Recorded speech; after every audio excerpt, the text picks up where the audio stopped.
পুরুষের মধ্যে আছে না যে একটা নারী সুন্দরী, কিন্তু দেখা যাচ্ছে আমি মন থেকে তার কাছে বায়াত হইতে যাব না, কিন্তু তাকে আমার ভালো লাগে, এজন্য আমি তার পাশে গিয়ে বসে থাকবো। এই যে শুধু শুধু খামাখা সময় তার পিছনে আমি কাটাবো, এতে তাকে আমি বিরক্ত করব। এই বিষয়টা যখন আমার খাজা মঈনুদ্দিন বুঝতে পারলো, তখন বলল, মা আজ থেকে তোমার মুরিদের যে বিষয়টা, তুমি তোমার আশিকে ভক্ত হবে, তুমি আর কাউকে মুরিদ করানোর কোনো দরকার নাই। কারণ অনেকেই অনেক ভাবে গিয়ে আশিক পাশে গিয়ে বসে থাকবে, কিন্তু সত্য মনের আকাঙ্ক্ষা যেটা সেটা তিনি প্রকাশ করবে না, কিন্তু কামনা ভাব নিয়ে তিনি প্রকাশ করবে। এজন্য নারীগণ মসজিদের ইমামতি করতে পারবে না, নারীগণ মসজিদের ইমামতি করতে পারবে না, নারীগণ মুরিদ করাইতে পারবে না, কিন্তু তাদের আশিকে ভক্ত হইতে পারবে। মা লাইলিমা হাজার হাজার আশেক ভক্ত, তার মা আসিয়া হাজার হাজার ভক্ত, মা দুলি পাগলি মানিকগঞ্জের হাজার হাজার ভক্ত, মা খালা পাগলি হাজার হাজার ভক্ত তাদের। এটা আশিকি ভক্ত হওয়া যাবে, নামের উপরে দেওয়ানা হওয়া যাবে, কিন্তু হাতে হাত রেখে নারীগণের মুরিদ করানো যাবে না। তবে হ্যাঁ, মুরিদ হইতে হবে, মুরিদ হওয়া ছাড়া কোনো উপায় নাই। যার যে মুরিদ হইল না, তিনি জাহিলিয়াতি মৃত্যু তার বরণ করতে হবে।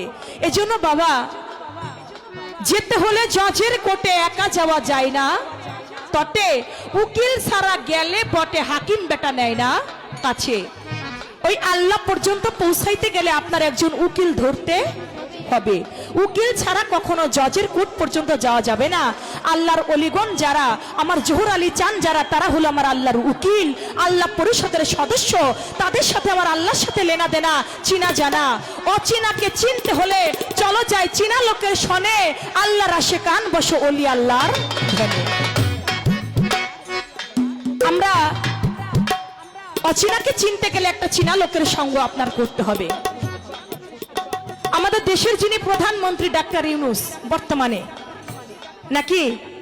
আচ্ছা, আমরা ডাক্তার ইউনূস পর্যন্ত আমি যদি ইচ্ছা করে আমি ডাক্তার ইউনূসের সঙ্গে গিয়ে সরাসরি দেখা করবো, এটা কি আমার দ্বারা সম্ভব?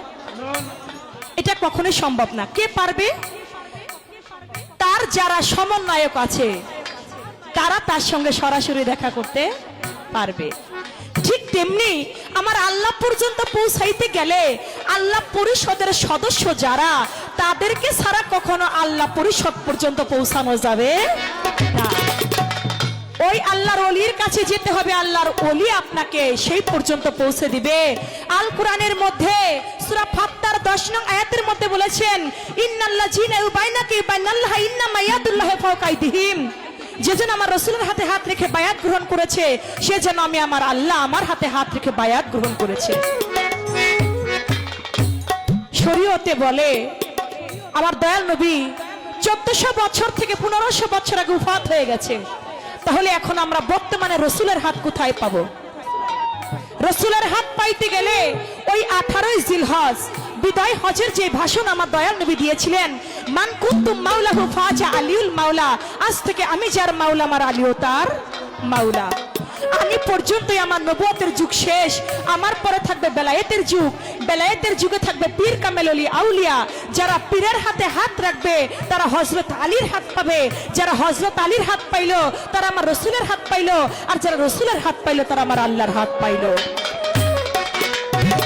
তাই পীরের হাত ধরতে হবে যদি রাসূলের হাতকে আপনি পাইতে চান। এজন্য এই পর্যন্তই তার কথা ছিল, আমি তার মীমাংসা দেবার চেষ্টা করলাম।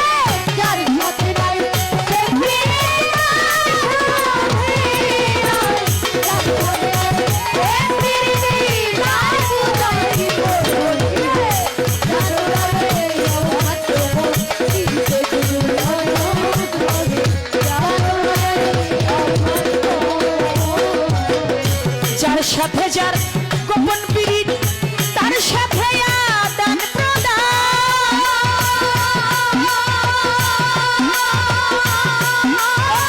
তার প্রতিমায় পূজা দিতে লাগে না ধর্মের ভেদ বিধান।